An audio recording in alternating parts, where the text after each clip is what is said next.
দিই। ভাজা ভাজা হয়ে গেলে সব একে একে তুলে নেব। আমার রান্নাটা আবার হচ্ছে বেগুন আর এই রুই মাছের তরকারিটা অনেক ভালোবাসি। মাঝে মাঝেই এই রান্নাটাকে করে দেই। ভিউয়ার্স, এবার আমি বেগুনটা উল্টে দিব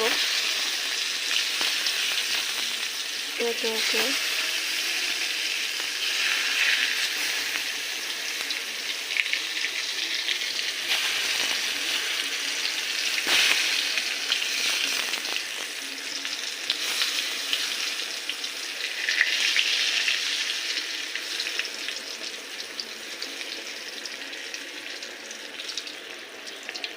বেগুন এভাবে চাক চাক করে কেটে লবণ, হলুদ, মরিচ গুঁড়ো দিয়ে এভাবে মেরিনেট করে রেখে দিয়েছিলাম।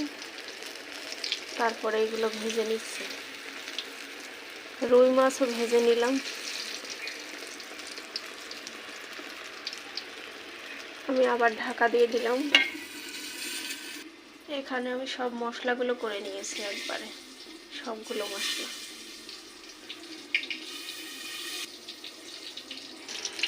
বন্ধুরা, আমার বেগুন ভাজাটা প্রায় হয়ে গেছে।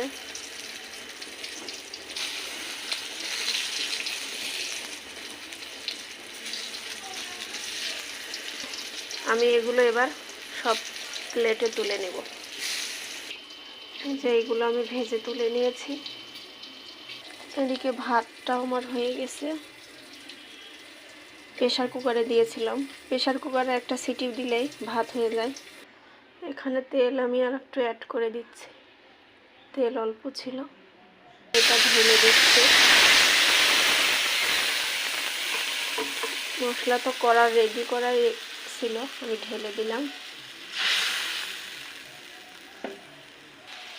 এবার একে একে আমি সব মশলাগুলো দিয়ে দিব। কাঁচামরিচ আমি অল্প করে দিয়েছি। আমি এখানে ঝালের গুঁড়া একটুখানি দিয়ে দিলাম।